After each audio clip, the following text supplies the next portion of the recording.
الحمد لله رب العالمين والصلاة والسلام على سيد الأنبياء والمرسلين أما بعد فأعوذ بالله من الشيطان الرجيم بسم الله الرحمن الرحيم قال تبارك وتعالى في القرآن المجيد إن الله وملائكته يصلون على النبي يا أيها الذين آمنوا صلوا عليه وسلموا تسليما اللهم صل على سيدنا ومولانا محمد وعلى آل سيدنا ومولانا محمد وآله وبارك وسلم۔ اولاً میں اپنے میزبان کا شکریہ ادا کرتا ہوں کہ آپ نے چند کلمات کہنے کا موقع فراہم کیا، اور آپ سب کو بھی ایک متبرک مجلس میں ایک محفل میں شرکت کرنے پر مبارکباد پیش کرتا ہوں، کیونکہ یہ مجالس و محافل بروز قیامت ہو سکتا ہے ہمارے لیے مغفرت اور نجات کا سبب بن جائے، اور انشاءاللہ باعث بلندی درجات، نیکیوں میں اضافے اور سابقہ زندگی میں بتقاضائے بشریت کی گئی خطاؤں کا کفارہ تو انشاءاللہ بنے گی۔ کچھ باتیں دین اسلام سے متعلق میں آپ کی خدمت میں عرض کرنا چاہتا ہوں۔ ہم الحمدللہ ایک مسلمان گھرانے میں پیدا ہوئے، اور تھوڑا بڑے ہوتے ہیں تو پھر ہمیں اسلام کا تعارف پیش کیا جاتا ہے۔ آج ایسا دور چل رہا ہے اور اتنا نازک دور چل رہا ہے کہ جو ہمارے مسلمہ عقائد تھے، جنہیں ہم بچپن سے چیزوں کو سنتے آئے، سمجھتے آئے، راسخ فی ذہن کرتے آئے، ہمارے قلوب میں وہ چیزیں بیٹھی ہوئی ہیں، لیکن اب ان چیزوں کے بارے میں بھی اپنی ینگ جنریشن کو سمجھانا پڑ رہا ہے۔ وجہ اس کی یہ ہے کہ فتنے بہت تیزی کے ساتھ نمودار ہو رہے ہیں، اور سمجھدار انسان وہ ہے کہ جو آج سے 50 سال بعد کی بھی پلاننگ کرے۔ بس آج کو ہی دیکھ لینا، موجودہ چیز کو دیکھ لینا یہ مناسب نہیں ہے۔ تو ہم یہ دیکھتے ہیں کہ جو ہماری نوجوان نسل ہے، اور ہو سکتا ہے ایسے کردار آپ کے گھر میں بھی ہوں، کہ جو سوشل میڈیا پر پھر اپنے اور پرسنل ریلیشنز کی بنا پر ایسی چیزیں اختیار کر رہے ہیں، ایسی باتیں سن رہے ہیں کہ بعض اوقات ان کے بنیادی عقائد متزلزل ہو جاتے ہیں۔ اب ایک مسلمان، کیا اسے یہ ضرورت پیش آئے گی کہ اسے یہ جاننے کی ضرورت ہو کہ اللہ تعالیٰ ایک ہے اور خدا موجود ہے؟ آپ کہیں گے صاحب یہ تو بڑی واضح سی بات ہے۔ حالانکہ اب ہماری ایک بہت بڑی نوجوانوں کی تعداد ہے، لڑکوں کی بھی لڑکیوں کی بھی، کہ جو اس معاملے میں بھی تذبذب کا شکار ہے۔ آج ہی مجھے ایک نوجوان ملا، اس نے کہا اب میرا ذہن ٹھیک ہو چکا ہے، ورنہ مجھے تو یہ خیالات آتے تھے کہ ہم صحیح ہیں یا نہیں، اور یہ قرآن اللہ کا کلام بھی ہے یا نہیں ہے، ہم کیسے جانیں کہ یہ اللہ کا کلام۔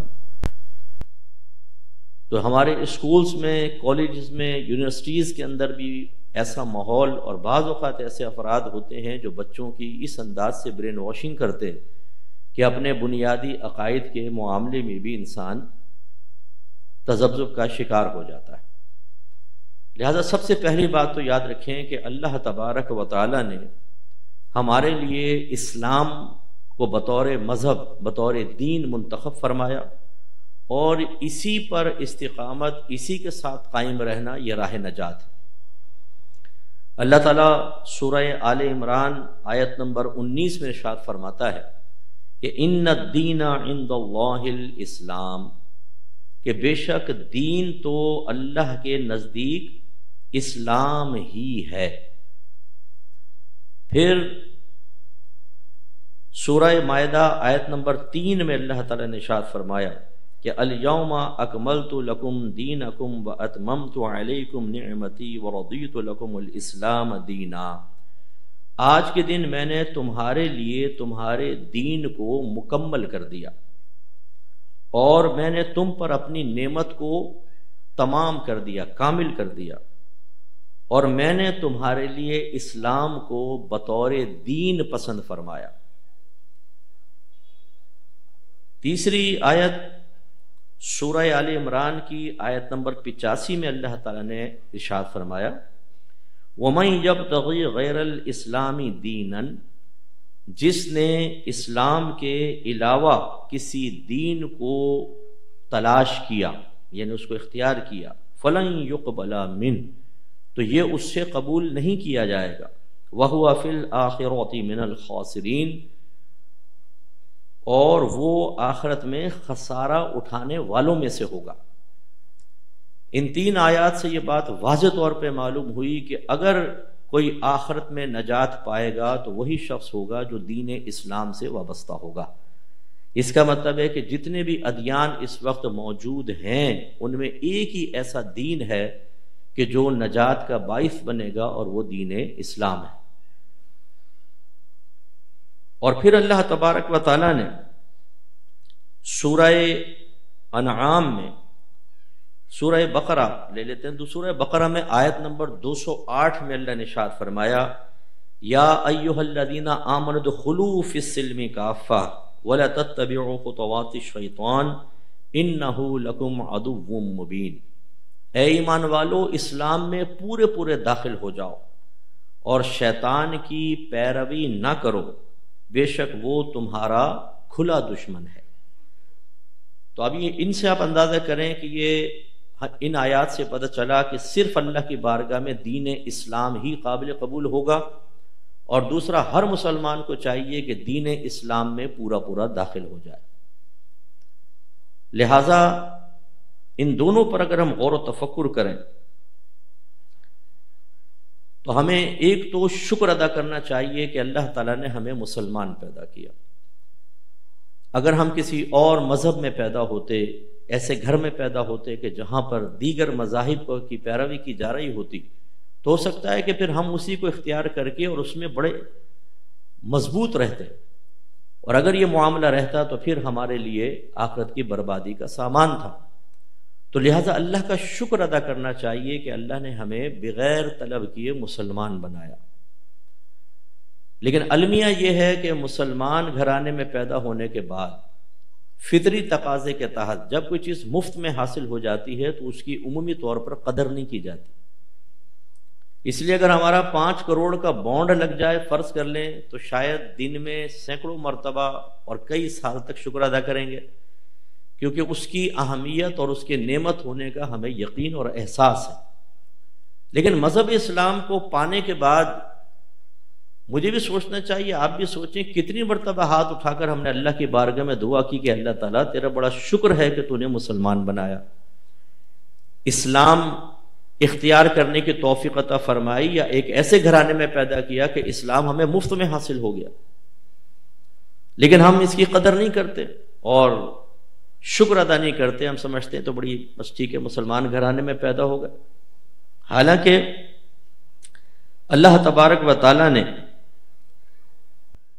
سورہ بقرہ آیت نمبر 161 میں ارشاد فرمایا، یہ ذرا غور سے سنیے گا، کہ ان الذین کفروا، بے شک وہ لوگ جو کافر ہوئے، وماتوا وہم کفار، اور وہ مر گئے اس حال میں کہ وہ کافر تھے، یعنی حالت کفر میں ہی مر گئے، اولئک علیہم لعنۃ اللہ والملائکۃ والناس اجمعین، تو ان پر اللہ تبارک و تعالیٰ کی، اللہ کے فرشتوں کی اور تمام لوگوں کی لعنت ہے۔ اس کا مطلب یہ ہوا کہ اگر کوئی کافر گھرانے میں پیدا ہوا اور اس کو ہدایت اور اسلام کی توفیق حاصل نہ ہوئی اور اسی حالت میں مر گیا تو اس پر اللہ تعالیٰ کی طرف سے لعنتوں کا نزول ہے۔ لہذا شکریہ ادا کرنا چاہیے اللہ کی بارگاہ میں اس عظیم ترین نعمت کا۔ اور اللہ تعالیٰ نے قرآن عظیم میں واضح فرمایا لَإِن شَكَرْتُمْ لَأَزِيدَنَّكُمْ، کہ اگر تم شکر ادا کرو گے تو میں مزید نعمت عطا فرماؤں گا۔ اس کا مطلب یہ ہوا کہ دین اسلام کی نعمت کا شکر ادا کریں گے تو اللہ مزید ہمیں نعمتوں سے نوازے گا۔ اور شکر ادا کرنے کا طریقہ یہ ہوتا ہے کہ ایک تو زبان سے ہمیں اعتراف کریں، دل سے تسلیم کریں کہ اللہ تبارک و تعالیٰ نے ہمیں بہت بڑی نعمت سے نوازا ہے۔ دوسرا، پھر اپنے اعضاء کو، اپنی تمام نعمتوں کو اللہ تبارک و تعالیٰ کی فرما برداری میں استعمال کریں، اسی میں خرچ کریں۔ ناشکری کا پہلو یہ ہوتا ہے کہ ہم اللہ تعالیٰ کی نافرمانی کو، اللہ تعالیٰ کی نعمتوں کو اس کی نافرمانی میں استعمال کریں۔ لہذا جو اللہ نے نعمت دی ہے، اور خاص طور پر دین اسلام کی، جب ہم اس کا شکر ادا کریں گے تو اللہ نے فرمایا اور زیادتی عطا کرے گا۔ اس کا مطلب ہے کہ اسلام کے قریب آنے کا موقع ملے گا، اللہ تعالیٰ استقامت عطا فرمائے گا اور مزید اسلام سے تعلق رکھنے والی نعمتوں سے نوازے گا۔ تو اب ہمارے پاس چونکہ پورے ورلڈ سے تقریباً لوگ، جہاں جہاں میرا احکام شریعت پروگرام دیکھا جاتا ہے، لوگ رابطہ کرتے ہیں۔ بہت سے پیرنٹس اتنے پریشان ہیں کہ ان کے بچے یونیورسٹی لائف میں جانے کے بعد اور دوسرے بعض ایسے لوگوں کی صحبت میں رہ کر وہ اسلام کو آہستہ آہستہ چھوڑ رہے ہیں۔ بعضوں نے تو یہ اپنا ذہن بنا لیا ہے کہ بھئی سب مذہب ٹھیک ہے، اللہ تعالیٰ نے سب کو پیدا کیا ہے، سب کا مرکز، منبع، توجہ کا مرکز اللہ تعالیٰ کی ذات ہے۔ کوئی اپنے مندروں میں جا کے کرتا ہے، کوئی گردوارے میں جا کر، کوئی چرچ میں جا کر، ہم مسجد میں جا کر، تلاش تو سب اللہ کو ہی کرتے ہیں۔ اس قسم کی تھاٹس ان کی پیدا ہو چکی ہیں تو وہ ملحد ہو چکے ہیں، کسی ایک دین کے نہیں۔ بعضوں نے کہا کہ یہ ادیان جو ہیں یہی آپس میں لڑواتے ہیں، اس لیے سب دین ٹھیک ہیں، کسی ایک دین سے وابستگی اختیار نہ کرو ورنہ دوسرے کو تم برا بھلا کہو گے اور لڑائی جھگڑا ہی ہوتا رہے گا۔ اور بعض ایسے نوجوان ہمیں نظر آئے، لڑکے بھی اور لڑکیاں بھی، کہ جو مجازی محبت میں گرفتار ہو کر اپنے محبوب کے دین کو اختیار کرنے کی طرف چلے گئے۔ کتنی لڑکیوں نے اپنے مذہب کو چینج کر لیا اس لیے کہ اس نے غیر مسلم سے شادی کرنی تھی۔ اور باہر کے ملکوں میں بھی ایسا ہوا۔ ایک نوجوان کے بارے میں اس کی والدہ نے روتے ہوئے بتایا کہ میرا بیٹا ایک لڑکی کی محبت میں ان لوگوں کے ساتھ چل گیا، ان مل گیا ہے، انہی کی تمام سوچ اور فکر کو اختیار کر لیا ہے جو شیطان کی پوجا کرتے ہیں۔ اور بعض اوقات ایسا ہوتا ہے کہ ہم نے دیکھا ہے کہ صرف ایک ملک کا، ایک کنٹری کا ویزا حاصل کرنے کے لیے ایک شخص اپنے آپ کو کافر کہہ دیتا ہے، یا کوئی سیاسی پناہ لینی ہوتی ہے تو وہ مشورہ دیا جاتا ہے کہ تم اپنے آپ کو کافر لکھوا دو، فلاں کافر لکھوا دو، تمہیں ویزا فوراً مل جائے گا یا سیاسی پناہ مل جائے گی۔ تو ہمارے کثیر مسلمانوں نے صرف ایک ملک کا ویزا حاصل کرنے کے لیے، اس میں انٹری کے لیے اپنے آپ کو کافر لکھوایا۔ اور یاد رکھیں کہ اگر کوئی اپنے آپ کو کافر لکھوائے، چاہے مذاق میں، چاہے اس طرح کی مصلحت دنیاویہ کے تحت، وہ دائرہ اسلام سے خارج ہو جائے گا، کافر ہو جائے گا۔ تو اب جو بہت تیزی کے ساتھ جو ہے وہ اسلام کے بارے میں اس طرح کے معاملات ہو رہے ہیں کہ نوجوان چھوڑ چھوڑ کر جا رہے ہیں۔ اب یہ ایک بات ذرا ذہن میں رکھیے گا کہ اگر کوئی اسلام کو چھوڑتا ہے، اللہ تعالیٰ نے اس کے لیے بھی بہت سخت وعید بیان فرمائی۔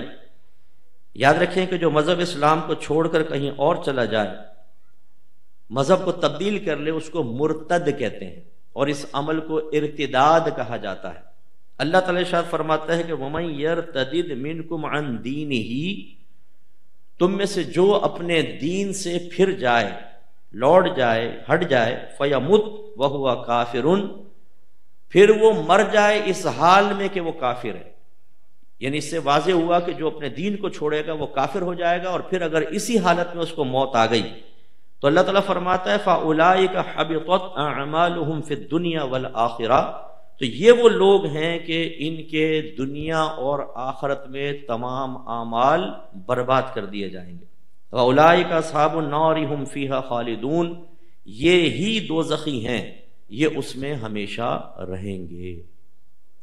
اس کا مطلب یہ ہوا کہ آج اگر ہم مذہب اسلام کی اہمیت اپنی آنے والی نسلوں کے ذہن میں نہ ڈالیں، ان کو اسلام کے قریب نہ کریں، انہیں اسلام میں پورا داخل نہ کریں، تو آج نہیں تو کل ہماری آنے والی نسلیں خطرے میں پڑ سکتی ہیں۔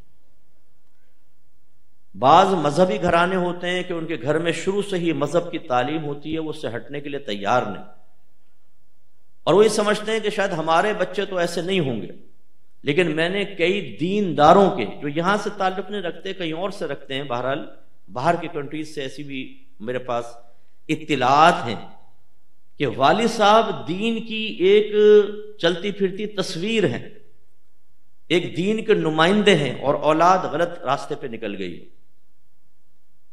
یہ جو ہمارے اندر ایک شوق بیدار ہو گیا ہے کہ ہم اپنے بچوں کے برائٹ فیوچر کے لیے چاہتے ہیں کہ یورپ کنٹریز میں جا کر پڑھیں، اور یہ نہیں سوچتے کہ یہ برائٹ فیوچر ڈارک فیوچر میں نہ تبدیل ہو جائے، کہ اگر بچہ جا کر وہاں پر پڑھنا منع نہیں ہے، جانا منع نہیں، میں اس کو ناجائز نہیں کہہ رہا ہوں، لیکن یہ سوچے سمجھے بغیر کہ ہم نے بچوں کی دینی تربیت نہیں کی، روحانی تربیت نہیں کی، مذہب اسلام کی اہمیت ان کے ذہنوں میں نہیں ڈالی، ہم نے شیطان کے آنے والے وسوسوں کے جوابات اپنے بچوں کے ذہن میں پیدا نہیں کیے، اور یہ بچہ جب ان لوگوں کے درمیان رہے گا کہ جن میں سے بعض ایسے ہوں گے جو مذہب کو ایک بوجھ سمجھتے ہیں، مذہب کی پابندیوں کو نفرت کی نگاہ سے دیکھتے ہیں، فریڈم آف اسپیچ کی وجہ سے اس کو اپنے ذہن میں رکھ کر مذہب کے خلاف آزادانہ بولنے کو اپنا حق تصور کرتے ہیں، تو میرے بچے کا کیا ہوگا؟ اور پھر ایسا ہی ہوتا ہے کہ بعض اوقات ہمارے ینگسٹرز وہاں جاتے ہیں، اور آپ یہ جانتے ہیں کہ باہر کے ماحول میں اگر کوئی نوجوان لڑکی سے دوستی نہ کرے، کوئی گرل فرینڈ نہ بنائے، تو اس کو سائیکو تصور کیا جاتا ہے بعض اوقات، اور ایسی لڑکی بعض اوقات بوائے فرینڈ بنا لیتی ہے۔ ہر ایک کے بارے میں دعویٰ نہیں کر رہا ہوں، لیکن یہ بھی ہوتا ہے، اور اس میں اگر نوجوان یہ اس کا ذہن بن جائے، کوئی دوسرا اس کا ذہن دے دے کہ یار کہ یہاں کی کسی لڑکی سے سیٹنگ کر لو، نیشنلٹی بھی مل جائے گی اور بہت آسانیاں ہو جائیں، تو پھر اس طرح وہ نوجوان اپنے برائٹ فیوچر کی تلاش میں بعض اوقات مذہب اسلام کی دولت سے محروم ہو جاتا ہے۔ ہم جو کچھ حالات دیکھ رہے ہیں وہ اتنے خطرناک حالات ہیں۔ ابھی ہمارے ایک دوست ہیں، عالم دین ہیں، یو کے میں ہوتے ہیں، وہ مجھے بتا رہے تھے کہ اسلام آباد میں ایک ڈیبیٹ ہوئی جس کا موضوع کیا تھا؟ خدا موجود ہے یا نہیں۔ تو یہ اس طرف سے تھے کہ یہ وہ دلائل پیش کرنے تھے کہ اللہ تعالیٰ موجود ہے، اور سامنے والے جو تھے وہ انکار کر رہے تھے کہ اللہ کا وجود نہیں ہے۔ لیکن چونکہ ہمیں سب کو ایسی چیزیں جاننے کا موقع نہیں ملتا، ہم کہتے ہیں سب اچھا ہو رہا ہے، سب ٹھیک ہو رہا ہے، لیکن میں نے ابھی شروع میں آپ کو عرض کیا کہ اگر آپ کو اطراف میں سب ٹھیک لگ رہا ہے تو خدارا آج سے 10 سال 20 سال بعد کے بارے میں سوچیں، جب آپ نہیں ہوں گے۔ میں باہر والوں کو بھی عرض کرتا ہوں جو باہر کے ملکوں میں رہتے ہیں، یہ پہلی مرتبہ جو مائگریٹ کر کے وہاں پر گئے، انہوں نے اپنے بچوں کو تھوڑا دین کے قریب کیا کیونکہ یہاں سے گئے تھے، لیکن ان بچوں نے وہاں کے اثرات کو بھی قبول کیا، تو کچھ یہاں کی چیزیں لے لیں، کچھ وہاں کی چیزیں لے لیں۔ پھر جب ان کی نسل آئی تو وہ وہیں پیدا ہوئی تھی، وہیں کے بورن بچے تھے، اور مزید وہ اس ماحول میں رچے بسے ہوئے تھے۔ انہوں نے ان والدین سے کچھ حاصل کرنے کی کوشش کی جنہوں نے پہلے ہی کچھ کم لیا تھا، اب یہ اور کم، اب ان کے بعد تو ہم کہتے ہیں کہ تیسری چوتھی نسل کے بارے میں سوچیں ہوگا کیا۔ اور یہی چیز عنقریب آپ کو یہاں پر بھی نظر آئے گی، جس تیزی کے ساتھ ماحول تبدیل ہو رہا ہے، جس طرح کے قوانین پاس ہو رہے ہیں، جس طریقے سے ہو سکتا ہے آپ میں سے بھی کوئی اقرار کرے کہ انہیں اپنا بچہ ہاتھ سے نکلتا ہوا محسوس ہو رہا ہے، کہ اب اگر بچوں کو سمجھایا جائے تو وہ جواب میں کویسچن کرتے ہیں، اور ہماری ماشاءاللہ دین اسلام سے رغبت کا عالم یہ ہے کہ اپنے دین اسلام کی بنیادی تعلیمات کے بارے میں بھی اپنے بچے کو مطمئن نہیں کر سکتے، تو نتیجہ نکلے گا وہ کہے گا یہ تو میرے والدین ہیں جہلا، ان کو کچھ آتا جاتا نہیں۔ وہ پھر دین سیکھنے کے لیے، کسی چیز کو حاصل کرنے کے لیے ایسے لوگوں کے پاس بعض اوقات چلا جاتا ہے جو بالکل اس کے سوچ و فکر کو تباہ کر کے رکھ دیتے ہیں۔ پھر سوچئے کہ آگے نسلوں کے ساتھ کیا ہوگا۔ اس لیے خدارا اللہ تبارک و تعالیٰ کے اس فرمان عالی شان پر ہمیں توجہ رکھنی چاہیے۔ یا ایھا الذین آمنوا ادخلوا فی السلم کافہ، اے ایمان والو اسلام میں پورے پورے داخل ہو جاؤ۔ یہ جو ہم نے رویہ اختیار کیا ہوا ہے کہ ہماری زبانیں یہ کہہ رہی ہیں کہ اللہ سب سے بزرگ برتر ہے، ہمارے نبی سب سے افضل، ان مخلوق کے اندر سب سے افضل ہیں، قرآن پاک کتابوں میں سب سے افضل کتاب، آسمانی کتابوں میں باعتبار ثواب کے افضل ہے، کیونکہ وہ بھی اللہ کا کلام تھا، یہ بھی اللہ کا، لیکن ہمارا قرآن سب سے مکمل، جامع اور سب سے افضل کتاب، ہمارا دین اسلام سب سے افضل دین۔ زبانیں تو یہ کہہ رہی ہیں، لیکن ہماری عادات، ہماری اطوار، ہماری سوچیں، ہماری فکریں، ہمارا لائف اسٹائل، ہمارے اور دیگر معاملات اس کی اکثر نفی کر رہے ہوتے ہیں۔ ہم اللہ تبارک و تعالیٰ کی تعلیمات کو بوجھ سمجھتے ہیں، نبی کریم صلی اللہ علیہ وسلم کے فرامین عالی شان کے اوپر عمل کرنا بعض اوقات اپنے لیے انتہائی مشکل تصور کرتے ہوئے چھوڑ بیٹھے ہیں۔ ہم اپنے بیوی بچوں کو ایک آرام دہ لائف دینے کے چکر میں انہیں مذہب اسلام سے آہستہ آہستہ خود دور کرتے چلے جا رہے ہیں۔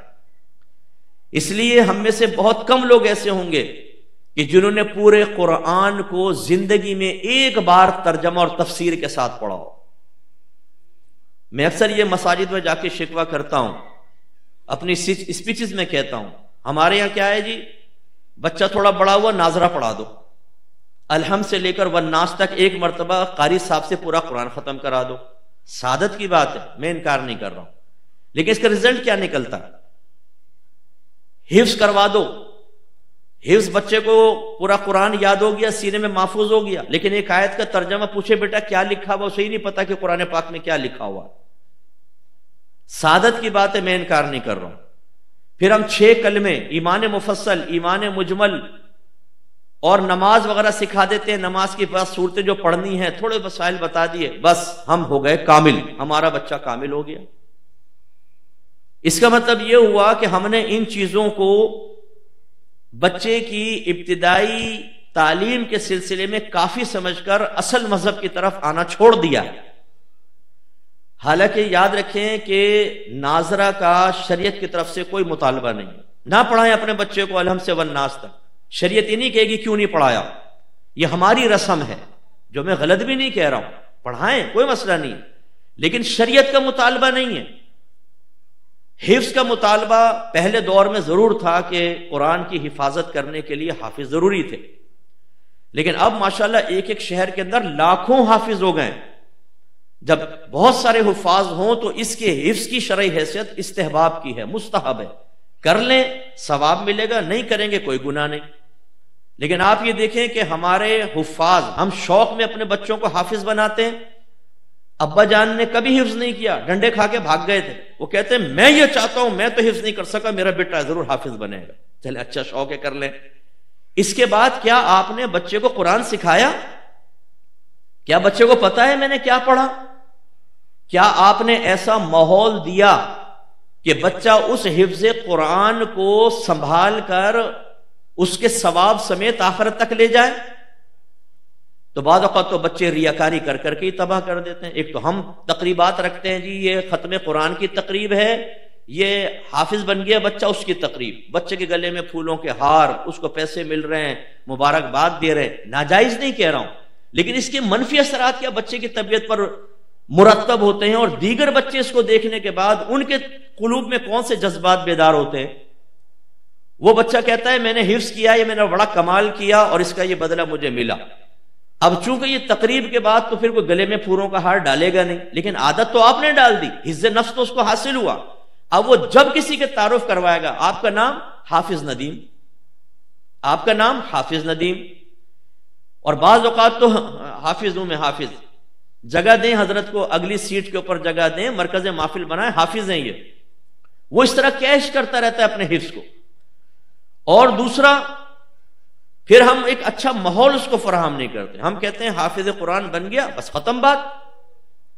یاد رکھیں اگر بچہ روزانہ اس کو ریپیٹ نہ کرے، اور خصوصاً رمضان میں تراویح میں نہ سنائے، یہ قرآن ذہن سے نکل جائے گا۔ تو میں نے کتنے حفاظ کو دیکھا ہے کہ بچوں کو حافظ بنا دیا، اس کے بعد اس نے کبھی قرآن کو تراویح میں نہیں سنایا، کچھ عرصے بعد قرآن بھول گیا۔ حافظ صاحب ہیں، داڑھی غائب ہے، پینٹ شرٹ پہنی ہوئی ہے، فیس بک کے لڑکیوں سے چیٹ کر رہے ہیں، آوارگرد لڑکوں کے ساتھ باہر گھوم رہے ہیں، ماں بہن کی گالیاں بک رہے ہیں، چرس پی رہے ہیں حافظ صاحب، اسکول کالج میں جا کر آوارگرد لڑکوں کے ٹولے میں بیٹھا ہوا ہے حافظ صاحب۔ اس کا مطلب ہے حفظ تو کروا دیا، لیکن حفظ کی حفاظت، اس کی قدر و قیمت کا کس طریقے سے اہتمام کرنا چاہیے یہ تربیت نہ دے سکے. اور خصوصاً بچیوں کا معاملہ کہ بچیوں کو بھی ہمیں حافظ بنانے کا بہت شوق ہوتا ہے. شوق کی تکمیل اچھی ہے، میں اس کو پھر بار بار یہ کہہ رہا ہوں غلط نہیں ہے، لیکن کیا آپ نے سوچا کہ جب بچی کی شادی ہو جائے گی، اس کو سسرال میں جائے گی، وہاں کا ماحول پھر ہو سکتا ہے شوہر کس مزاج کا ہو، پھر ایک بچہ ہوا، 2 بچے ہوئے، 3 بچے ہوئے، وہ بیچاری بچوں کو سنبھالے کہ حفظ کی حفاظت کرے تو کچھ عرصے بعد ذہن سے نکل جاتا ہے. کیا اس لیے بچوں کو قرآن پاک حفظ کروایا تھا تاکہ یہ بھول جائیں اور اسی کو کل دین سمجھ لیا تھا؟ حضرت مولا علی کرم اللہ وجہہ الکریم ارشاد فرمایا کرتے تھے، جب میں چاہتا ہوں کہ اپنے رب سے باتیں کروں تو میں نماز پڑھتا ہوں، اور جب میں چاہتا ہوں کہ میرا رب مجھ سے بات کرے تو میں قرآن پڑھتا ہوں. کیونکہ جب وہ قرآن پڑھتے تھے انہیں سمجھ میں آتا تھا رب کیا ارشاد فرما رہا ہے. صحابہ کرام پیچھے کھڑے ہو کر جب قرآن سنتے تھے وہ عربی اللسان تھے تو مضامین قرآن ان کے قلوب پر اثر انداز ہوتے تھے، اور بار بار مضامین قرآن کا ان کے سامنے آنا انہیں بار بار آخرت کی طرف متوجہ کرتا تھا.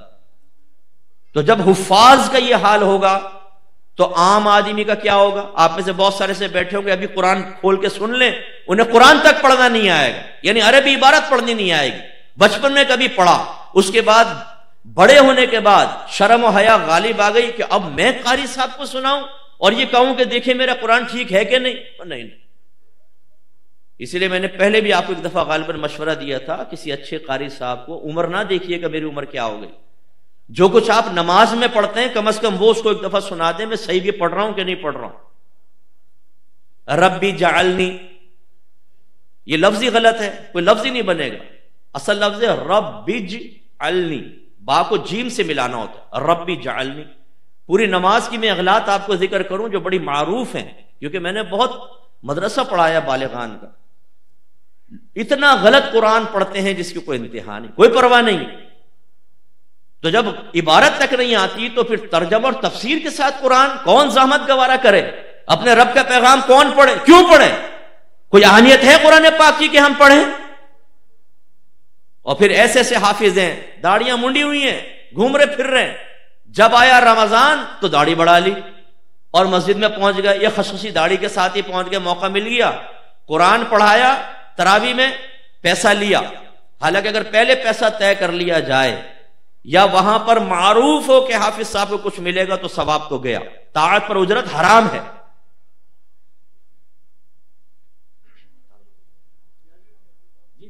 ماشاءاللہ ہماری خوش نصیبی کہ مفتی اعظم پاکستان حضرت علامہ مولانا مفتی منیب الرحمان صاحب ہماری اس بس میں تشریف لائے. آپ کا انتظامیہ کی جانب سے دل کی گہرائیوں سے شکریہ ادا کرتے ہیں.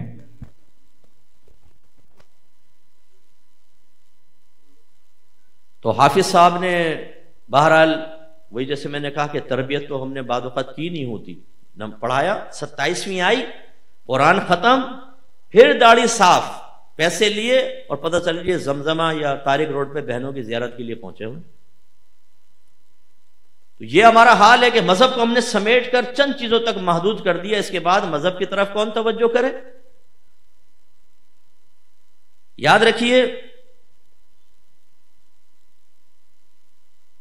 کہ ایک دفعہ تو کم از کم یہ کریں کہ قرآن کو ترجمہ تفسیر کے ساتھ پڑھیے، پتہ تو چلے کہ اللہ تعالیٰ کیا ارشاد فرما رہا. میں تو کہتا ہوں ایک دفعہ پورا ختم کریں، پھر شروع سے شروع کریں، پھر ختم کریں، تاکہ مضامین قرآن ہمارے سامنے سے گزریں. لیکن المیہ ہے کہ ہمارے گھروں میں بعض وقت قرآن کھلتا ہی نہیں ہے. ترجمہ تفسیر تو دور کی بات، عربی عبارت پڑھنے کے لیے مسلمان تیار نہیں. پھر ہم نے ایک گھر میں اینٹی اسلام سا ماحول بنا لیا. اللہ تعالیٰ تو فرمائے کہ اسلام میں پورے داخل ہو جاؤ، اور ہم نے اپنے بیوی بچوں کو اپنے طرز عمل سے یہ تعلیم عملی لحاظ سے دے دی ہے کہ بیٹا جتنا تمہارا دل چاہے، جتنا تمہارا ذہن قبول کرے، جتنے تمہارے دوست اجازت دیں، جتنا بیوی بچے ہضم کر سکیں، جتنا تمہارے مارکیٹ کے لوگ پسند کریں، جتنا تمہیں نفس اجازت دے، جتنا شیطان رکاوٹ نہ بنے، تھوڑا سا دین اختیار کر لو، باقی سب کو چھوڑ دو. جس کی میں اکثر مثال دیتا ہوں کہ ہم نے دین اسلام کی تعلیمات کو سپر مارکیٹ کی پروڈکٹ کی مثل بنا لیا کہ ٹرالی لے کے نکل جاؤ، جو چیز پسند آئی وہ ڈال لی، جس چیز کی ضرورت محسوسی لے لی، باقی سب کو چھوڑ دیا. اور اسی طرح ہم کہتے ہیں مذہب اسلام کو پیش کرو ہمارے سامنے. سب سے پہلے اپنے نفس سے پوچھتے ہیں ہاں بھائی قبول کرے گا؟ کہتے ہیں نا ابھی نہیں. پھر کب؟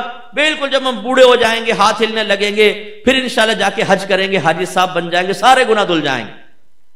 یہ سوچ ایک مسلمان کی نہیں ہونی چاہیے. یہ غیر مسلمین کی سوچ ہو سکتی ہے کہ پہلے خوب گناہ کرو، کر لیں گے. کوئی ندی میں جا کے نہا رہا ہے، کوئی ایک پردے میں بیٹھ کے فادر سے کہہ رہا ہے جی میرے گناہ بخشوا دیں. یہ ہمارے مذہب اسلام کا طریق نہیں ہے. ہمیں تو فوراً مذہب اسلام سیکھ کر اس کے تقاضے کے مطابق عمل کرنا چاہیے، اور خدا نہ خواستہ کوئی خطا ہو جائے تو فوری طور پہ توبہ کر کے دوبارہ اللہ سے اپنے تعلق کو مضبوط کیا جائے. لیکن ہمارے ہاں صورتحال کیا ہے؟ نماز چوز کرتے ہیں، ہماری چوائس ہوتی ہے، ظہر پڑھ لیں گے، عصر پڑھ لیں گے، مغرب پڑھ لیں گے، کسی کی فجر. ہمیں بہت سے ایسے بیٹھے ہوں گے جن کو مہینوں سے فجر نہیں ملی ہوگی، بیوی بھی سو رہی ہے، بچے بھی سو رہے ہیں. ہم نے بعض اوقات ایسا اپنا گیٹ اپ بنایا ہوتا ہے کہ جس گیٹ اپ کو دیکھ کر اگر دور سے کوئی آدمی آ رہا ہو ناراض مت ہوئیے گا، وہ نہیں بتا سکتا کہ یہ مسلمان ہے یا غیر مسلم ہے. یعنی ہم نے اسلامی تشخص سے ایک نفرت محسوس کرنا شروع کر دی. ایک نوجوان نے مجھے بتایا کہ فیس بک پر میں نے کسی غیر مسلم سے فرینڈ شپ کی، اس نے مجھ سے میرا ریلیجن پوچھا، میرا مذہب پوچھا، تو مجھے اتنی شرم آئی کہ میں مسلمان کہوں. میں نے اپنے آپ کو کافر کہہ دیا. مفتی صاحب اب میں شرمندہ ہوں، میرے لیے کیا حکم ہوگا؟ بتایا کہ بھئی آپ دائرہ اسلام سے خارج ہو گئے، اپنے آپ کو غیر مسلم کہنے کی بنا پر تجدید ایمان کرے، اور اگر شادی شدہ تجدید نکاح کریں. ہم نے اپنے گھر والوں کی یہ تربیت کر دی ہے کہ جب بھی تمہیں اسلام کی تعلیمات بوجھ محسوس ہوں، چاہے وہ اللہ فرما رہا ہو، رسول فرما رہے ہوں، علماء اسلام نے کہا ہو، اسے ایک لمحے کے لیے ہٹا کر پھینک دو. اپنا ظاہری حلیہ کیسے بھی رکھو، نام نور الدین، اور دیکھیں تو کوئی ایک علامت دین کی نظر نہیں آ رہی. بچے دلیری کے ساتھ ہمارے مذہب اسلام کی تعلیمات کا مذاق اڑا رہے ہیں عملی لحاظ سے، لیکن والد کو کوئی پرواہ نہیں ہے. تو اللہ تعالیٰ تو فرما رہا ہے اسلام میں پورے داخل ہو جاؤ، لیکن ہم کہتے ہیں کہ پورے ہم داخل ہونے کے لیے تیار نہیں ہیں. انشاءاللہ مرنے سے پہلے توبہ کر لیں. لیکن بعض اوقات دروازے زندگی پر ملک الموت علیہ السلام اچانک دستک دے دیتے ہیں اور انسان بغیر توبہ کیے مر جاتا ہے. ہمارے گھروں میں بعض اوقات بہنیں بے پردہ ہوتی ہیں، کزنز آ رہے ہیں ان کے سامنے بے پردہ بیٹھ رہی ہیں، مکس گیدرنگ ہوتی ہے، اس میں اپنی زوجہ کو، اپنی بیٹی کو بنا کر سنوار کر وہ میک اپ کر کے غیر مردوں کے سامنے ایک مکس گیدرنگ کے اندر آ کر بیٹھ رہی ہوتی ہے. لیکن ہمیں بعض اوقات تو میں نے دینداروں کو دیکھا ہے کہ ان کے گھر کے اندر ایسا ہوتا ہے. اللہ تعالیٰ محفوظ فرمائے، اپنی آنکھوں سے دیکھا یہ چیز میں نے. تو ہمیں کچھ بھی خیال نہیں آتا کہ میری زوجہ، میری بیٹی، میری بہن بے پردہ اگر غیر لوگوں کے سامنے آتی ہے، کون کس نگاہ سے ان کو دیکھ رہا ہے، ان کے بارے میں کیا سوچ رہا ہے. آج 100 مسلمانوں کو کھڑا کر لیں، میرے خیال میں 90 کے ذہن تو گندے ہو چکے ہیں. سوشل میڈیا گندگی ذہنوں کے اندر بھری ہوئی ہے، شیطانیت بھری ہوئی ہے. کون کس زاویہ نظر سے ہمارے گھر والوں کو دیکھ رہا ہے، ہمیں کوئی خیال نہیں آتا. مجرم ہم ہیں. آپ کیوں یہ بات کہہ رہے ہیں؟ ہماری بہنیں کہتی ہیں مولویوں نے بڑا یہ مسئلہ کر دیا ہے جی، پردہ کریں، شادی بھی ہمیں جا رہے ہیں تو کپڑے نہ دکھائیں، اپنا میک اپ نہ دکھائیں، کچھ بھی نہ کریں. ارے بہن کس نے منع کیا؟ لیکن غیر مردوں کو نہ دکھائیں، یہ منع ہے. حضرت مولا علی کرم اللہ وجہہ الکریم ایک مرتبہ تشریف فرما تھے، دیگر صحابہ بھی سرکار نے سوال کیا، یا صحابہ بتاؤ کہ ایک عورت کے لیے سب سے بہترین چیز کیا ہے؟ حضرت علی گئے بی بی فاطمہ کے پاس اور کہا کہ سرکار نے سوال کیا ہے، بتائیں. انہوں نے جواب دیا. حضرت علی آئے، سرکار نے فرمایا، ہاتھ اٹھایا ہوگا، سرکار نے فرمایا علی بتاؤ، عرض کی عورت کے لیے سب سے بہترین چیز یہ ہے کہ نہ وہ کسی نامحرم کو دیکھے، نہ اس پر کسی نامحرم کی نگاہ پڑے. تو میرے آقا صلی اللہ علیہ وسلم نے فرمایا کہ علی یہ ضرور جواب فاطمہ نے دیا ہوگا، کیونکہ تربیت آپ نے فرمائی. اب مستثنا صورتیں یقیناً ہوتی ہیں، ڈاکٹر کے پاس جانا ہوتا ہے، پرچیزنگ کرتی ہیں، خریداری کرنی ہوتی ہے بہنوں نے، پردے میں رہ کے کر سکتی ہیں، اس پہ نامحرم پہ نگاہ بھی پڑے گی، وہ ایک الگ شرعی احکامات ہیں، اس کا انکار نہیں، لیکن اس کی روشنی میں کم از کم جو میں آپ کو عرض کرنا چاہ رہا ہوں کہ ہم بے پردہ اپنی خواتین کو باہر لے کر جاتے ہیں، ان پہ نگاہ پڑتی ہیں، ہماری بہنوں کو سوچنا چاہیے کوئی آپ کو دیکھ رہا ہے، کس نظر سے دیکھ رہا ہے؟ کیا ہمیں یہ خوف نہیں ہے کہ میدان محشر میں ہم سے اس بارے میں کوشچن کیا جائے گا؟ اور اسی سے خرابیاں پیدا ہوتی، اسی سے مسائل پیدا ہوتے۔ کتنے لوگ ایسے ہیں کہ بہن یہ کہتی ہیں کہ ہمارا شوہر غیر عورتوں کے ساتھ انوالو ہو گیا ہے، اور کتنے شوہر یہ کہتے ہیں کہ میری بیوی غیر مردوں کے ساتھ انوالو ہو گئی۔ اور ماشاءاللہ غیرت ہماری اتنی ہوتی ہے، اگر بیوی کو بے پردہ لے کے اسکوٹر پہ جا رہے ہیں نا کہ سگنل پہ رکے اور برابر میں دو نوجوان آ گئے اور وہ دیکھنے لگے، تو شوہر کہتا ہے اے کیا دیکھ رہا ہے، نگاہ نیچی کر۔ ماشاءاللہ اتنی غیرت، میری بیوی کو دیکھ رہا ہے میرے سامنے، ویسے دیکھ لو، بے پردہ ہی لے کے جا رہا ہوں ویسے دیکھ لو، لیکن خبردار جو میرے سامنے میری بیوی کو دیکھا آنکھیں نکال دوں گا تمہاری۔ اسی طریقے سے ہم کاروبار کر رہے ہوتے ہیں، ہم نوکری کر رہے ہوتے ہیں، اس کے لیے ہمیں اسلامی تعلیمات کو حاصل کرنا چاہیے۔ ذرا آپ نے کوئی ٹرم اینڈ کنڈیشن غلط لگائی نہیں کہ آپ کا حلال حرام ہو سکتا ہے، عقد فاسد ہو سکتا ہے۔ میں جانتا ہوں ماشاءاللہ بہت سے کاروباری ایسے ہیں، خود ہمارے پاس کئی آتے ہیں کہ وہ صاحب یہ ہم کرنا چاہتے ہیں، یہ ڈیل کرنا چاہتے ہیں، یہ کنڈیشنز لگا سکتے ہیں کہ نہیں؟ کوئی اصلاح والی بات ہوتی ہے تو بتا دیتے ہیں، اگر صحیح ہے تو ٹھیک ہے آپ کر لیں۔ اس سے فائدہ یہ ہوتا ہے کہ پیسہ اب بھی آئے گا، لیکن اللہ تعالیٰ کی فرما برداری کے ساتھ آئے گا اور برکت کے ساتھ آئے گا۔ لیکن ہم میں سے بہت سارے خوف زدہ ہوتے ہیں کہ اگر ہم نے کسی مفتی صاحب سے کویسچن کر لیا اور انہوں نے کہہ دیا کہ یہ تمہاری چیز صحیح نہیں ہے تو پھر میرا چلتا ہوا کاروبار رک جائے گا۔ اس خوف کی وجہ سے کہ ابھی میں پرسکون ہو کر کام کر رہا ہوں، چاہے غلطی ہو، لیکن اگر میں کسی سے پوچھ لوں گا اور وہ یہ کہہ دے گا کہ یہ حرام ہے، ناجائز ہے، تو میرا سکون ختم ہو جائے گا۔ تو اس لیے دینی نہ سیکھو، وہ اپنے بچوں کو بعض اوقات مشکوک رزق کھلا رہے ہوتے ہیں یا حرام رزق کھلا رہے ہوتے ہیں۔ یاد رکھیں برود قیامت ہمارا یہ عذر نہیں چلے گا کہ جی زمانہ بدل گیا تھا۔ اللہ تعالیٰ نے قرآن کو قیامت تک کے لیے نازل فرمایا، اور اللہ جانتا ہے، ازل سے جانتا ہے کیا کیا ماحول ہونے والا ہے، کون کون سے تغیرات پیدا ہوتے رہیں گے۔ اس کے باوجود جب اللہ نے فرمایا کہ اسلام میں پورے پورے داخل ہو جاؤ، تو اس کا یہ فرمان ہی ثابت کر رہا ہے کہ قیامت تک دین اسلام پر چلنا ممکن ہے۔ یہ ہمارے ہیلے بہانے ہوتے ہیں، ہم نے اپنا لائف اسٹائل ایسا بنایا ہوتا ہے کہ اس کو چھوڑنے کے لیے ہم تیار نہیں ہوتے۔ ہم کہتے ہیں یہ نہیں چھوٹے گا، قرآن چھوٹ جائے، حدیث چھوٹ جائے، اللہ تبارک و تعالیٰ کی رضا حاصل ہو یا نہ ہو، نبی کریم ناراض ہوں یا رنجیدہ ہوں، ہمیں پرواہ نہیں، ہم ایسے چلتے رہیں۔ اور اس میں جب کبھی ہم جیسا کوئی آدمی یا کوئی بھی جیسے ہمارے علماء اصلاحی بات کرے تو مت کر نصیحت ناصحا، دل میرا گھبرائے ہے، اس کو دشمن جانوں ہوں جو مجھ کو سمجھائے۔ ہماری بہنیں ناراض ہو جاتی، انہیں اگر کہہ دیں کہ آپ غیبتیں مت کریں، چغلیاں مت کریں، گھر کے سکون کو برباد نہ کریں، لیگ پولنگ نہ کریں، لڑائی جھگڑے ختم کر دیں، مذہب اسلام کی تعلیمات کو سیکھیں کہ گھر کے جھگڑوں کو ختم کرنے کے لیے سب سے ضروری چیز شریعت کا دخول ہے، داخل ہونے دیں شریعت کو۔ پھر کوئی بھی اختلاف رائے ہو تو شریعت کو اس کا معیار بنائیں۔ اگر اللہ تعالیٰ کی تعلیم، اس کے رسول کا فرمان یہ ثابت کر دے کہ شوہر غلطی پر ہے یا ساس غلطی پر ہے یا نند یا بہو غلطی پر ہے، انہیں ایکسپٹ کرنا چاہیے کہ ہم غلطی پر ہیں اور سامنے والے سے معافی مانگیں۔ اور اگر مذہب اسلام دوسرے کو کہے کہ وہ غلط ہے تو اس کو معافی مانگنی چاہیے۔ لیکن ہماری بہنیں تعلیم اسلام قبول کرنے کے لیے تیار نہیں۔ اگر کوئی نقاب والی، برقعے والی آ گئی تو اس کے ساتھ تو بیٹھنا بھی پسند نہیں کرتی ہماری بہن، کہتی ہیں یہ تو غیبت کرے گی نہ ہمیں کرنے دے گی، بورنگ پرسن ہے، یہ بور کر دیا اس نے بیٹھ کر۔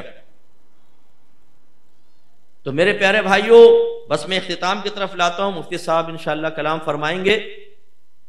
اسلام کو اہمیت دیں، اگر آپ نہیں دیں گے تعلیمات اسلام کو جس طریقے سے حاصل کرنا چاہیے اور جتنی مقدار میں حاصل کرنا چاہیے نہیں کریں گے تو اس کی خرابیوں سے، اس عمل کی آفات سے کوئی محفوظ نہیں رہے گا۔ آپ کی اولاد نافرمان نکلے گی، بالغ ہونے کے بعد آپ کی آنکھوں میں آنکھیں ڈال کر بدتمیزیاں کرے گی، یا آپ کو ڈر کی وجہ سے یہ موقع نہیں دینا ہوگا کہ میرا بیٹا کھڑے ہو کر آنکھوں میں آنکھیں ڈالے، چنانچہ آپ اس کی برائیاں دیکھنے کے باوجود اس کو نہیں سمجھائیں گے کہ نہیں زیادہ سمجھاؤں گا تو سکتا ہے سامنے کھڑا ہو جائے اور بغاوت پر اتر آئے، اس لیے کرنے دو جو کر رہا ہے۔ ماں باپ ڈرے ہوئے ہیں اپنے اولاد کے ساتھ، اولاد ہاتھ سے جائے گی، پھر ازواج ہاتھ سے جائیں گی، شوہر ہاتھ سے جائے گا۔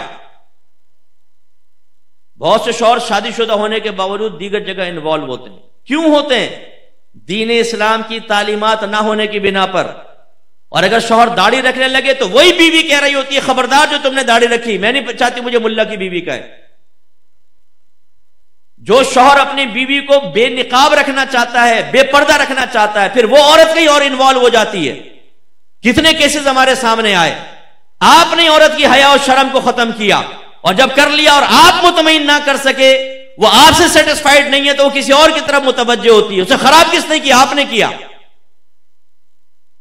جب آپ ایک حرام راستہ اختیار کرتے ہیں، چاہے وہ پیسہ کمانے کے اعتبار سے، کاروبار کے اعتبار سے، تو گویا کہ اپنی اولاد کو غلط راستہ دکھا رہے ہیں کہ تم بھی صرف مال کی مقدار دیکھو، آسائشیں دیکھو، اس مال کی بنا پر ملنے والی جھوٹی عزتوں کو اپنا معیار بناؤ، تمہیں مرکز محفل بنایا جائے گا، تمہاری قدر کی جائے گی، تم عالیشان گاڑیوں میں سفر کرو گے، باہر کے ملکوں میں پکنک منانے کے لیے جاؤ گے، یہ سب کچھ حاصل تو ہو جائے گا، لیکن اس کا انجام کیا ہونے والا ہے یہ ہمیں سوچنا چاہیے۔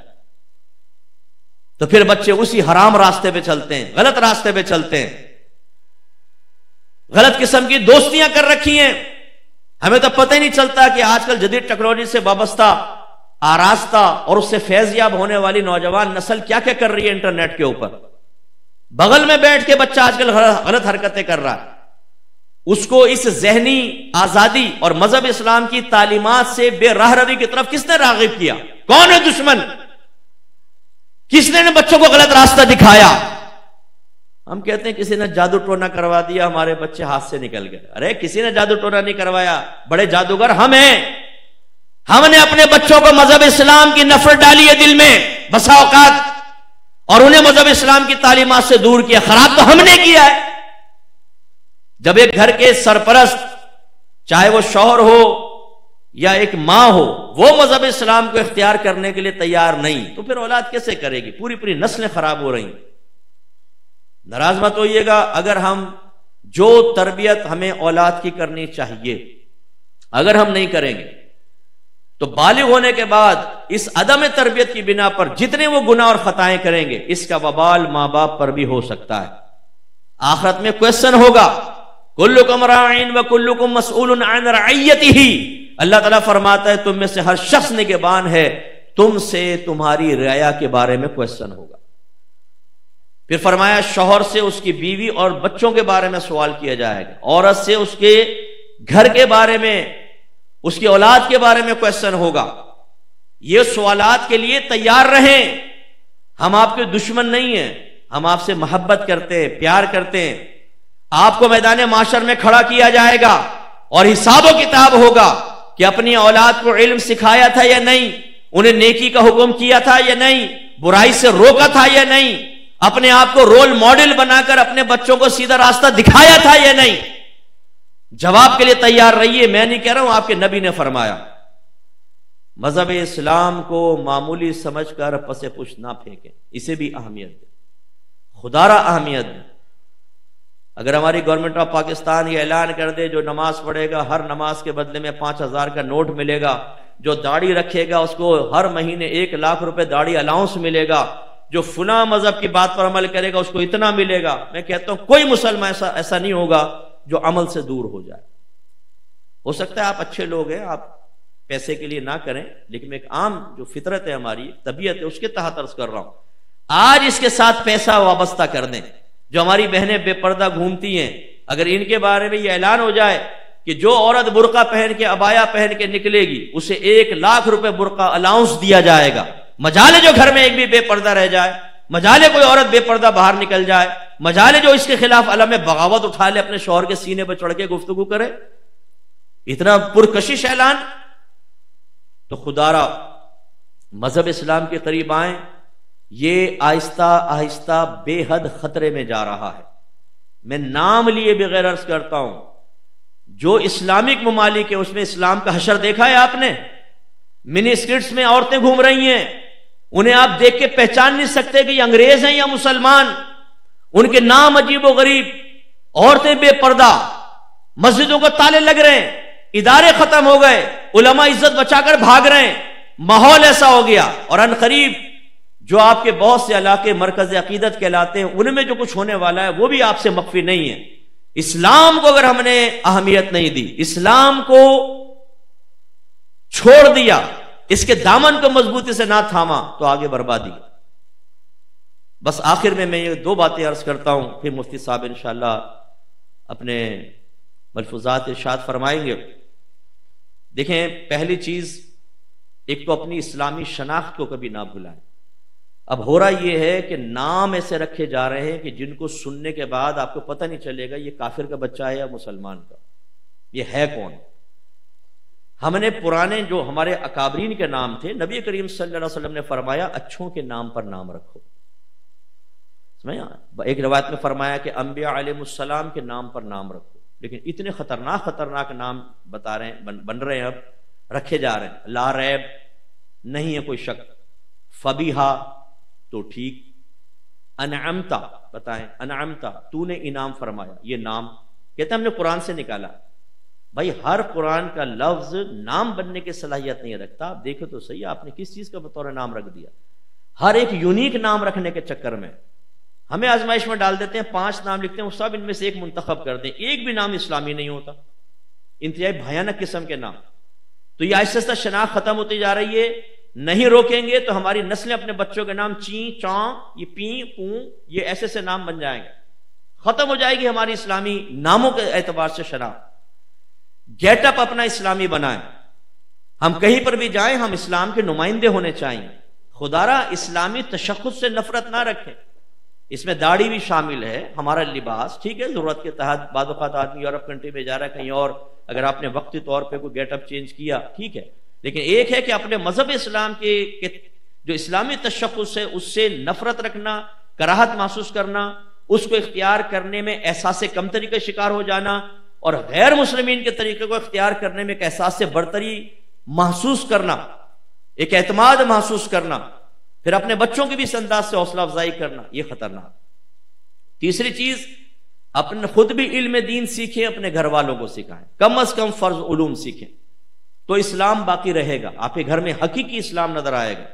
نبی کریم صلی اللہ علیہ وسلم نے فرمایا کہ طلب العلم فریضۃ علی کل مسلم، علم کا حاصل کرنا ہر عاقل بالغ مسلمان مرد و عورت پر لازم ہے.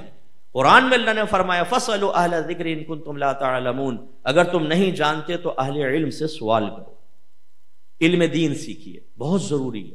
قدم قدم پر اس میں عقیدہ آئے گا، احکام شرعیہ عملیہ آئیں گے، اور صغیرہ کبیرہ ظاہری باطنی گناہوں کی معرفت آئے گی. اس کے بعد رول ماڈل بنے. بڑوں کو چاہیے اسلامک اعتبار سے رول ماڈل بنے. اگر نہیں بنیں گے تو رول ماڈل 2 طرح کے ہوں گے، یا تو پازیٹیو یا نیگیٹو. اگر نیگیٹو بنیں گے، آپ اپنی اولاد کو، اپنے گھر والوں کو خود جہنم کا راستہ دکھا رہے ہیں اور کوئی نہیں دکھا رہا. پازیٹیو بنے رول ماڈل. اس کے بعد اپنے گھر والوں کی اصلاح، نیکی کا حکم کریں، برائی سے روکیں. جو انہوں نے تعلیم سیکھی ہے خود بھی سیکھیں، انہیں بھی سکھائیں. فرض علوم کورس کروائیں، اور اس کے بعد دیکھیں کہ گھر کے اندر وہ تعلیمات نافذ بھی ہوئی ہیں کہ نہیں. اسے صرف کورس تک محدود نہ رکھیں، پریکٹیکلی طور پہ بھی گھر والوں کے اندر کوئی چینج آئی ہے کہ نہیں آئی، یہ غور و تفکر کرنا. آپ باہر نکل گئے، آپ ماشاءاللہ حاجی بھی ہیں، دیندار ہیں، پیچھے گھر کی خواتین غیبتیں کر رہی ہیں، چغلیاں کر رہی ہیں، لیگ پولنگ کر رہی ہیں، بہتان لگا رہی ہیں، کسی کے خاندان میں لڑائیاں کروا رہی ہیں، کسی کے دل پھٹوا رہی ہیں، بچوں کو ماں باپ سے اینٹی کر رہے ہیں، ماں باپ کو بچوں سے اینٹی کر رہے ہیں، شوہر بیوی سے بدزن ہو رہا ہے، بیوی کو شوہر سے بدزن کروا دیا. یہ گھر کی چیزیں ہمیں نظر نہیں آتی. بعض اوقات تو ہمیں معلوم ہوتا ہے کہ ہماری بیوی کس قسم کی ہے. جدید دور کی بی جمالو ہمارے گھر کے اندر موجود ہے، لیکن مجال ہے کہ جو اصلاح کرے آدمی. یہ ضروری ہے کہ اپنے گھر والوں کو نیکی کا حکم کریں، برائی سے روکیں. اس کے علاوہ اس کے بعد گیدرنگ اچھی کریں، اچھے لوگوں کے ساتھ بیٹھیں. اگر ہم چرسیوں کے ساتھ، موالیوں کے ساتھ، شرابیوں کے ساتھ، جواریوں کے ساتھ، تاش کھیلنے والے، ڈرنک کرنے والوں کے ساتھ، مذہب اسلام کی تعلیمات کو نفرت کی نگاہ سے دیکھنے کے ساتھ، اسلامی تشخص سے بیزار لوگوں کے ساتھ بیٹھیں گے، کبھی بھی ہماری طبیعت مذہب اسلام کو قبول کرنے کے لیے تیار نہیں ہوگی۔ ایسی اپنی اولاد کے اوپر نگاہ رکھیں، ورنہ بچہ ہاتھ سے یوں نکل جائے گا جیسے مٹھی سے ریت نکل جاتی ہے۔ پھر روئیے گا مت، پھر ہماری یہ باتیں آپ کو یاد آئیں گی۔ روتے ہیں ہمارے سامنے والدین، خدا کی قسم روتے ہیں، کال کرتے ہیں، آنسو سے روتے ہیں، ان سے بات نہیں ہو پاتی، اولاد ہاتھ سے نکل گئی۔ اور جب ہم دائرہ ادب میں رہ کے پوچھتے ہیں کہ آپ نے اپنے اولاد کو دین نہیں سکھایا تھا، مفتی صاحب نہیں سکھایا۔ اب اگر میں ان کو اوپر طنز کروں کہ پھر ٹھیک ہے، پھر تم بھگتو، بیچارے اور غمزدہ ہوتے ہیں، سمجھاتے ہیں پیار محبت سے۔ کیا ہم یہ چاہتے ہیں کہ ہماری اولاد ہاتھ سے نکل جائے؟ یہ جتنی ہماری بہنیں مجھے اس وقت پردے میں بیٹھ کے سن رہی ہیں، جن کو نہ نماز کی فرصت ہے، نہ دین پر چلنے کی فرصت ہے، جو اپنے بچوں کی دینی تربیت نہیں کر رہی، جب یہ بچے شادی کرنے کے بعد اپنی بیوی کو اپنی پشت کے پیچھے کر کے سینے پر چڑھ کر آپ سے گفتگو کریں گے اور کہیں گے کہ امی آپ نے ہمارا جینا دوبر کر دیا ہے، اس وقت آپ کو احساس ہوگا کہ اپنے بچوں کو دین سے دور کرنا کتنا خطرناک تھا۔ اور معذرت کے ساتھ میں یہ بات کہتا ہوں، ناراض مت ہوئیے گا کہ ہمیں اپنی اولاد اسی وقت بری محسوس ہوتی ہے جب ہمارے مفادات ذاتیہ پہ ضرب لگاتی ہے یا ہماری مرضی کے موافق نہیں چلتی۔ وہ اللہ کی نہ مانے، رسول کی نہ مانے، قرآن کی نہ مانے، حدیث کی نہ مانے، ہمیں کوئی تشویش نہیں، ہماری ماننا چاہیے۔ جس دن اولاد یہ کہتی ہے ابا سے کہ میں تمہارا نہیں مانوں گا، جس دن اولاد ماں سے کہتی ہے کہ میں آپ کی بات نہیں مانوں گا، اس وقت وہ ماں باپ ہمیں فون کر کے کہتے ہیں مفتی صاحب ذرا بتائیے گا کہ ماں باپ کا اسلام میں کیا مقام و مرتبہ ہے۔ کل میرے بیٹے نے گالی دی ہے مجھے، ایک ماں نے بتایا کہ میرے بیٹے نے لکڑی مار کے میری ہاتھ کی ہڈی توڑ دی ہے، ایک باپ نے کہا میرے بیٹے نے میرے منہ پہ تماچا مارا ہے۔ مفتی صاحب بتائیں ایسی اولاد کے بارے میں مذہب کیا کہتا ہے؟ میں دائرہ ادب میں رہ کے کہتا ہوں آپ نے پہلے کیوں نہیں جانا کہ آپ کا مذہب اس اولاد کی تربیت کے لیے کیا کہتا ہے؟ جب آپ کے مفادات ذاتیہ پہ ضرب لگے تو آپ کو مذہب یاد آیا؟ آپ نے کہا قرآن کی ڈھال کو سامنے رکھ کر اپنے بچوں کو رام کر لیا جائے، انہیں زیر بار کر لیا جائے، بچوں کو مطمئن کر دیا جائے، وہ ہمارا ادب اور احترام کریں۔ تو یہ قرآن تو پہلے بھی موجود تھا اور اسی قرآن نے آپ کو ادب و احترام دیا ہے، آپ کو ماں باپ قرآن نے بنایا ہے، یہ رشتے قرآن نے متعارف کرمائے ہیں، آپ کا ادب آپ کا احترام قرآن نے بتایا ہے۔ فَلَا تَقُلْ لَهُمَا أُفٍّ وَلَا تَنْهَرْهُمَا وَقُلْ لَهُمَا قَوْلًا كَرِيمًا، اپنے ماں باپ سے اف بھی مت کہو، انہیں ڈانٹو مت اور ان سے نرمی سے گفتگو کرو، یہ قرآن بتا رہا ہے۔ ایک صحابی نے کہا یا رسول اللہ میں نے اپنی ماں کو اپنے کندھے پہ رکھ کر 6 میل تک ایک ایسے گرم راستے پر فاصلہ طے کیا جو اتنا گرم تھا کہ اگر اس پہ گوشت کا ٹکڑا ڈال دیا جاتا تو بھن کر کباب ہو جاتا، کیا میں نے اپنی ماں کی خدمت کا حق ادا کر دیا؟ رحمت کونین صلی اللہ علیہ وسلم نے ارشاد فرمایا یہ جتنی تیری خدمت ہے، تیری ماں نے پیدائش کے وقت جو درد کے جھٹکے سہے ہیں، شاید یہ تمام خدمت ان میں سے کسی ایک جھٹکے کا بدلہ ہو سکے۔ جو ہماری بہنیں اپنی بچیوں کو جھوٹ بولنا سکھاتی ہیں، ساس سے جھوٹ بول رہی ہیں، بچی سن رہی ہے اور کون ہی مار رہی ہیں، بولنا نہیں تو گردن دبا دوں گی تیری اگر تو نے بعد میں بتایا کہ ہم نے کیا کیا تھا۔ دادی کے سامنے جھوٹ بول رہی ہیں، بچیوں کی دادی کے سامنے، ان کی پھپھیوں کے سامنے، تو یہ بچی بڑی ہو کر بڑے پاکیزہ سچ بولے گی، وہ تو ماں کے طریق پہ چلے گی۔ جو بیوی شوہر کے سینے پہ چڑھ کے بدتمیزیاں کر رہی ہو، کیا اس کی بیٹی اپنے شوہر کی قدر کرے گی؟ وہ اپنے شوہر کی عزت اتار کے ہاتھ پہ رکھے گی، اس کے ساتھ وہ یہ حشر کرے گی۔ حالانکہ نبی کریم صلی اللہ علیہ وسلم نے ارشاد فرمایا، لاسٹ حدیث سے بس ختم کر رہا ہوں، سرکار نے فرمایا ایک دفعہ عورتوں کا گروہ تھا، فرمایا میں نے تم میں سے اکثر کو جہنم میں دیکھا۔ انہوں نے عرض کیا رسول اللہ کس وجہ سے؟ فرمایا تم احسان فراموشی کرتی ہو اور ناشکری کرتی ہو۔ کویسچن ہوا کہ رسول اللہ کیا اللہ کی ناشکری اور احسان فراموشی؟ فرمایا نہیں، شوہر کی۔ پھر فرمایا کہ بعض اوقات شوہر، ویسے تو حاضر کا صیغہ سرکار نے فرمایا، میں ترجمہ اپنے الفاظ میں ذکر کر رہا ہوں، کہ بعض اوقات ایک شوہر اپنی زوجہ کے ساتھ ایک طویل عرصے تک اچھا معاملہ کرتا ہے، لیکن پھر وہ اس سے کوئی ناگوار چیز دیکھتی ہے تو کہتی ہے کہ میں نے تجھ سے کبھی کوئی بھلائی نہیں دیکھی۔ یہ احسان فراموشی، اس قسم کے جملے یہ عورت کو جہنم میں لے جانے والے ہیں۔ حجن بنی ہوئی ہیں، ہونٹ ہل رہے ہیں، تسبیح پڑھ رہی ہیں، ویسے دوپٹہ یوں مہمان آ گئے تو پورا کر کے لوگ کہہ رہے ہیں جی بڑی ماشاءاللہ یہ تو ہیں، اور شوہر کے اوپر چڑھ رہی ہیں سینے پہ چڑھ کے۔ ایک بچی نے کہا میں نے مفتی صاحب اپنے شوہر کو زمین پہ گرایا، چھری اسی گردن پہ رکھ کے اور کہا دے مجھے 3 طلاقیں، اس نے طلاق دے دی۔ طلاق ہو گئی؟ قربان جائیں آپ کی بہادری کے اوپر. یہ ہے حال. ایک نوجوان نے کہا مفتی صاحب میری زوجہ نے میرے منہ پہ تماچا مار دیا، میں کیا کروں؟ میں نے کہا بیٹا صبر کر، تو اور کچھ نہیں کر سکتا، کیونکہ تم نے اپنی بیوی کو اس انجام تک پہنچایا ہے، تم نے جرأت فراہم کی ہے، تم نے یہ سوچا مجھ سے بس راضی رہے، اللہ سے راضی ہو یا نہ ہو، مذہب سے راضی ہو یا نہ ہو، قرآن حدیث سیکھے نہ سیکھے، نتیجہ تو نکلنا ہی تھا. وہ کرے گی آپ کے ساتھ بدتمیزی. اسے آپ نے جب منتخب کیا تھا، ایک نوجوان نے کہا مفتی صاحب میں اپنی بیوی کو کہتا ہوں پردہ کر، وہ کرتی نہیں ہے، بتائیں میں کیا کروں؟ میں نے کہا یہ بتاؤ شادی سے پہلے کنڈیشن رکھی تھی؟ پہلی بات تو کیا تم نے پردہ دار لڑکی کو تلاش کیا تھا؟ نمبر 2 اگر بے پردہ بھی تھی تو کیا ایک کنڈیشن رکھی تھی کہ شادی کے بعد میں پردہ کرواؤں گا؟ کہنے لگا نہیں یہ تو نہیں تھی. میں نے کہا کیوں؟ کہنے لگا وہ میری امی نے منع کر دیا تھا کہ بیٹا ابھی شادی ہونے دے پھر دیکھ لیں گے، اپنا مطلب نکلنے دے پھر مذہب بھی دیکھ لیں گے، پہلے تیرا مطلب حل ہو جائے پھر اللہ کو بھی دیکھیں گے، پہلے ہمارا گھر آباد ہو جائے مذہب اسلام کو بھی دیکھ لیں گے. تو میں نے کہا بھوک تو پھر. اب وہ کہتا ہے میری بیوی نوکروں کے سامنے نکل جاتی ہے، باتھ روم میں نہا رہی ہوتی ہے، گانے گا رہی ہوتی ہے، باہر مالی ہوتا ہے، میں بار بار سمجھاتا ہوں مانتی نہیں ہے میری بات. بھائی کیسے مانے گی؟ آپ نے مذہب اسلام کو حقیر جانا، مذہب اسلام کی تعلیمات کو فراموش کیا، اللہ نے تمہیں تمہاری بیوی کے سامنے حقیر کر دیا، اور ابھی میدان محشر کا معاملہ باقی ہے، وہاں جا کر تمہیں اللہ کی بارگاہ میں جواب دہ ہونا ہوگا. اس لیے میں گزارش کرتا ہوں آئیے مذہب اسلام کو اہمیت دیں، اپنے لیے، اپنی اولاد کے لیے، اپنے گھر میں اچھے ماحول کے لیے، آخرت میں اپنے آپ کو تباہی سے بچانے کے لیے، اپنے بچوں کی ایمان کی حفاظت کے لیے. الحمدللہ ہمارے الفرقان اسکالرز اکیڈمی میں جہاں ہم عالم اور مفتی کورس کرواتے ہیں وہیں پر ہم شارٹ کورسز کرواتے ہیں. اس میں ہم جیسے فرض علوم کورس ہے اس میں فرض علوم بھی سکھاتے ہیں، اور دیگر اس کی بھی شاخیں ہوتی ہیں جیسے طہارت کورس ہے، عبادات کورس ہے، اخلاقیات کے کورس ہیں، فہم قرآن کورس ہے، فہم حدیث کورس ہے. خدا را آئیے دین سیکھیے اور دین کو اپنی ذات پر اور اپنے گھر والوں پر نافذ کرنے کی کوشش کیجیے، تب یہ ہوگا کہ اگلی نسلیں محفوظ رہیں گی، ورنہ بگاڑ ہوتا چلا جائے گا. اللہ تعالیٰ سے دعا ہے کہ رب کریم ہم سب کو مذہب اسلام کی تعلیمات کو اہمیت دینے اور اپنا احتساب کر کے صحیح راستے پر آنے کے توفیق عطا فرمائیں. آمین. وآخر دعوانا ان الحمدللہ رب العالمین.